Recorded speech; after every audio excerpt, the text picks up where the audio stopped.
Welcome back to our hearth, my friends. Draw a little closer to the fire. Do you smell that? Sweet honey, cinnamon, and red-hot gold. Our map is leading the wheelers away from the salty spray of the ocean and deep into the sun-kissed garden. They say the flowers there shine brighter than the stars themselves, guarded by those who do not like to share their beauty. Barley is already alert, and a meeting with the grumpiest gardener in the world lies ahead. Are you ready to pass through the golden gates? Then listen to the story as it unfolds. The Forgotten Constellations, Sun-Kissed Garden. Part 1. The Hidden Valley and the Warding Fence. The Wander Wagon drove deeper into the interior, leaving the salty tang of the Bay of Whispers behind. The road was narrow and winding, carved through ancient, tangled forests. But a strange phenomenon began to occur.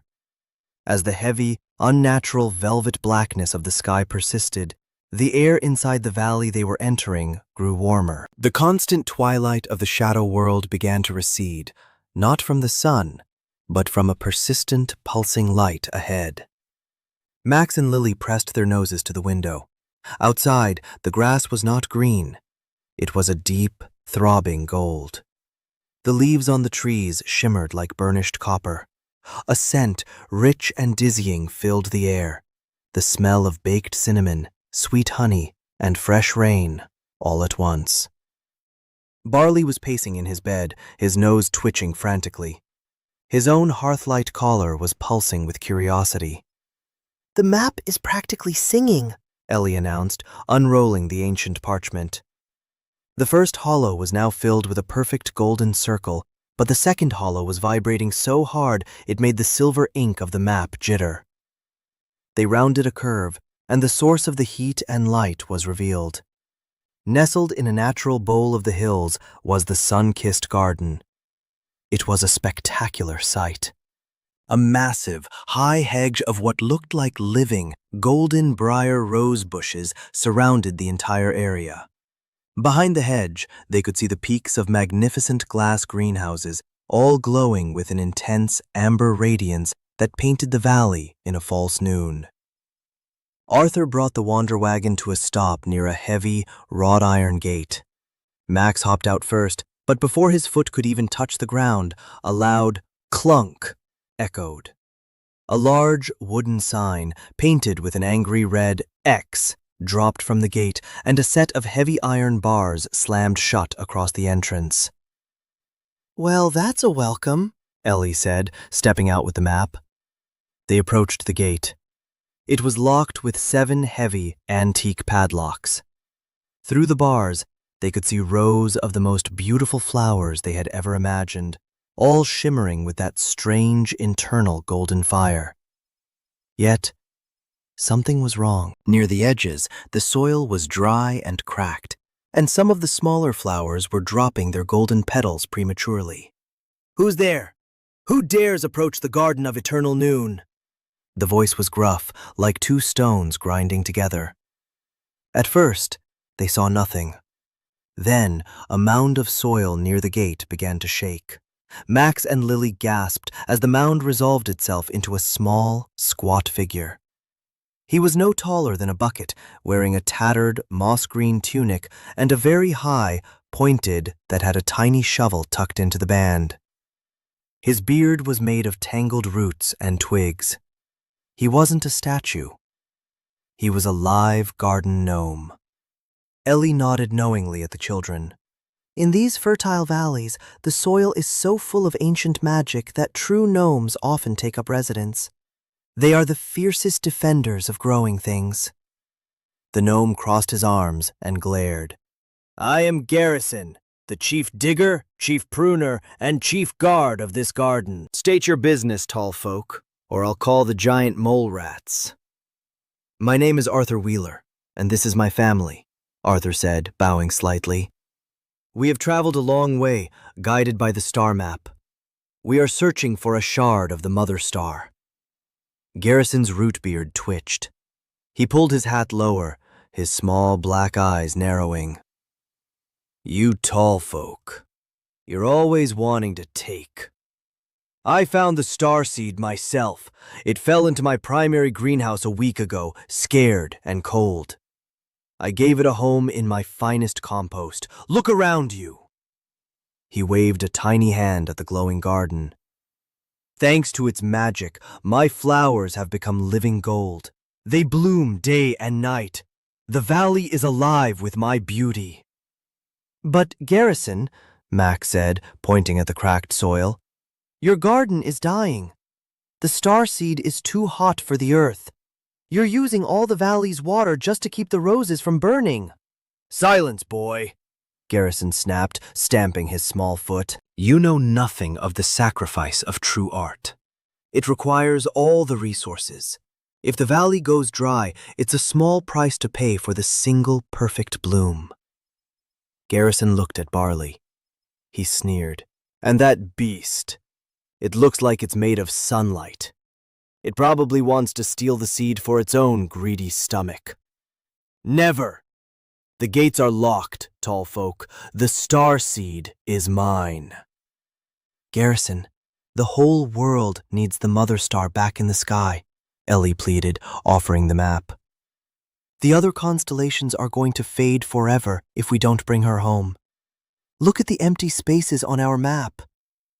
My map is full of golden roses, Garrison countered, turning his back. And they don't need a single star on the black sky to be beautiful. Now be gone!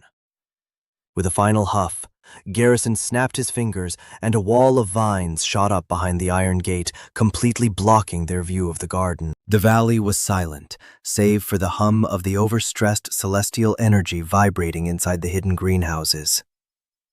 The Forgotten Constellations, Sun-Kissed Garden, Part 2, The Golden Thirst. The iron gates remained shut, but the Wheeler family did not leave. They set up a small camp just outside the towering briar hedge where the air felt uncomfortably dry. The heat coming from the garden wasn't like the warmth of a summer sun. It was sharp and metallic, vibrating with the frantic energy of the trapped star shard. Arthur paced the length of the hedge, his boots crunching on grass that had turned from golden to a brittle, scorched brown. The gnome doesn't realize what he's done, Arthur muttered, looking at the nearby forest. The shard is a heart of fire. It's drinking the valley dry. Lily knelt by a small stream that usually gurgled past the garden gates. Now it was nothing but a cracked bed of gray mud. The water is gone, Dad, she said, her voice small and worried. It isn't just the garden. The trees in the forest are drooping. The birds have stopped singing. Max walked over to the wander wagon and pulled out the old brass spyglass Captain Barnaby had given them. He extended the tarnished tubes and pointed it toward the central greenhouse. Through the enchanted lens, the world changed. He didn't see the glass or the flowers. He saw the flow of energy. I see it, Max exclaimed. The water isn't just drying up. The star shard is pulling all the moisture out of the ground to protect itself from overheating. It's creating a vacuum. If we don't do something, the whole valley will ignite. Suddenly, a muffled shout came from behind the hedge. No! My prize-winning sun blossoms!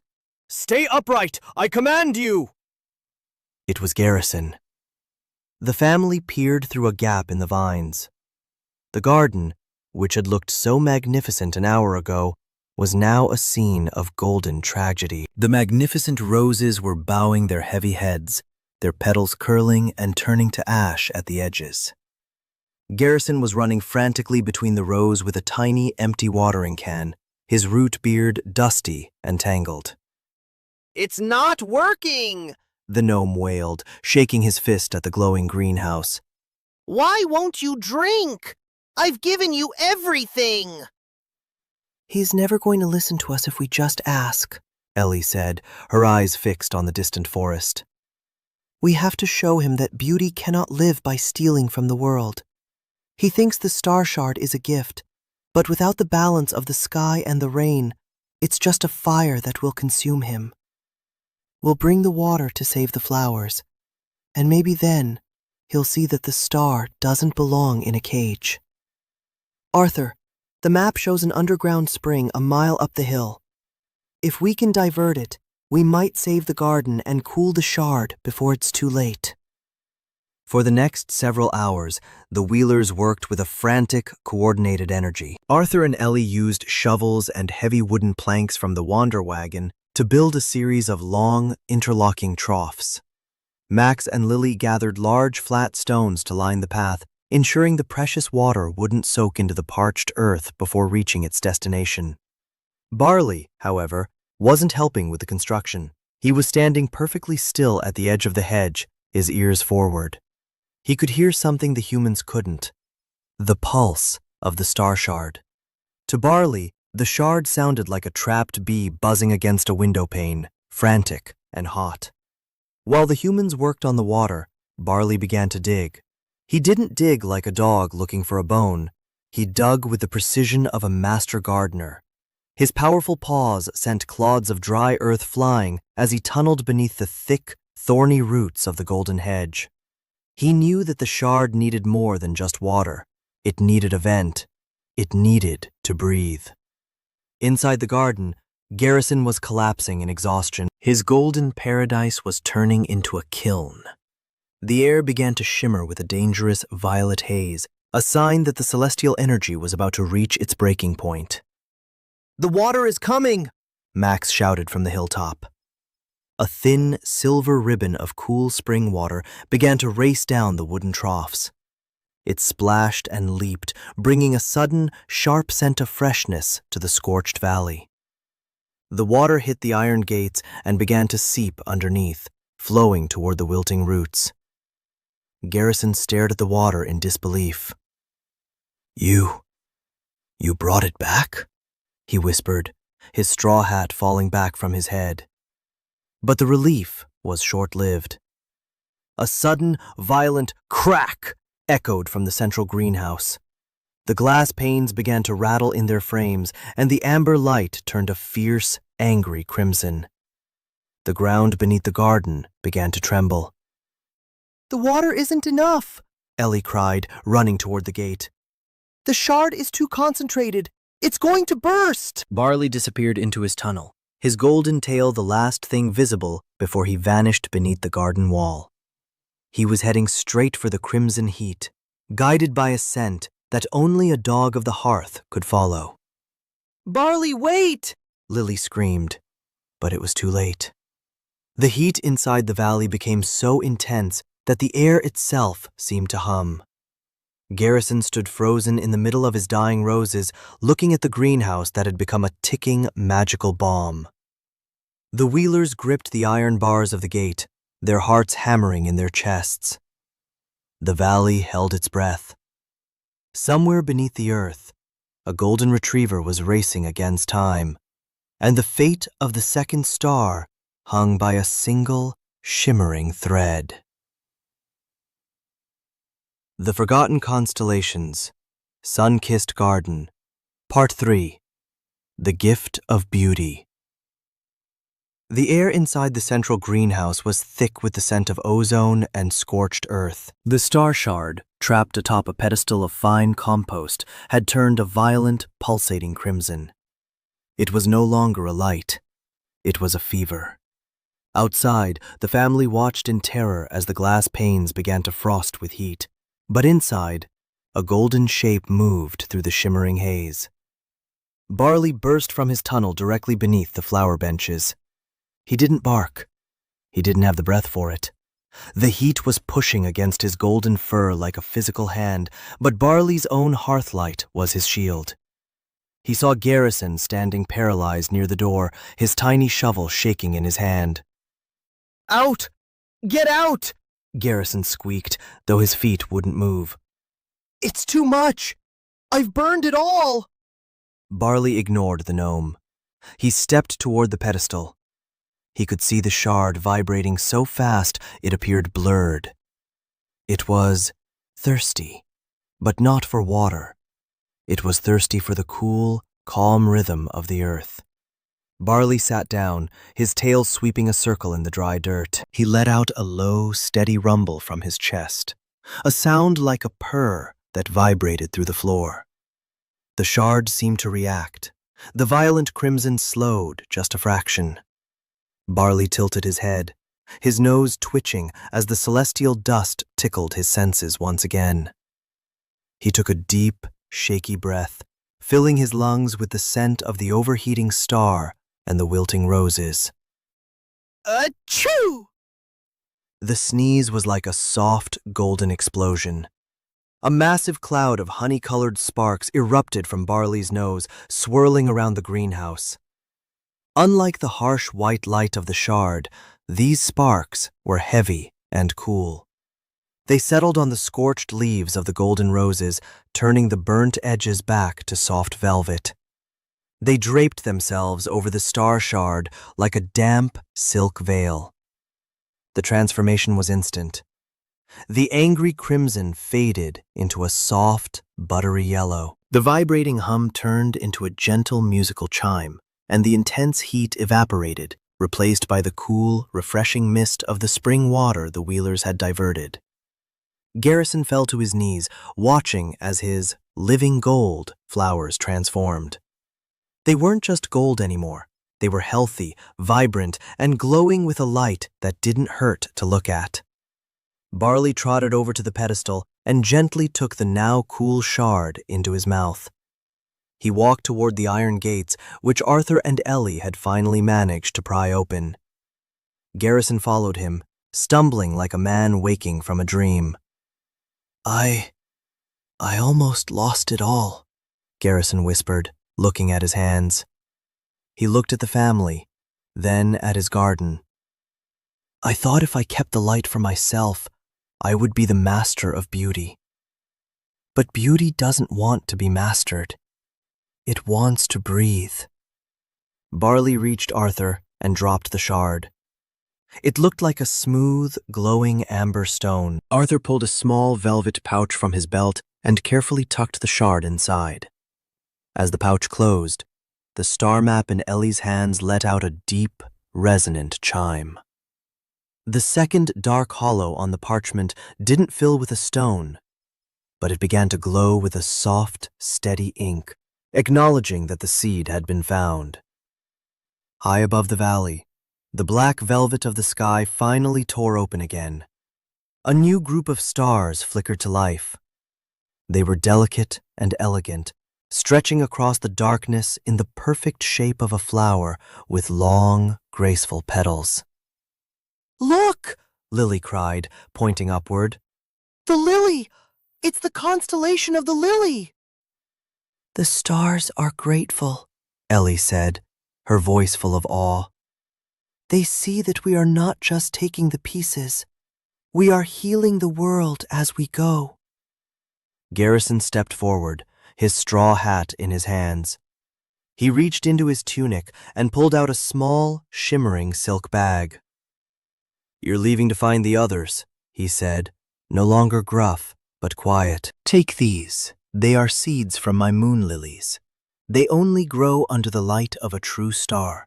Plant them when you need a light in the darkest places. Max took the seeds, nodding thanks to the little gardener.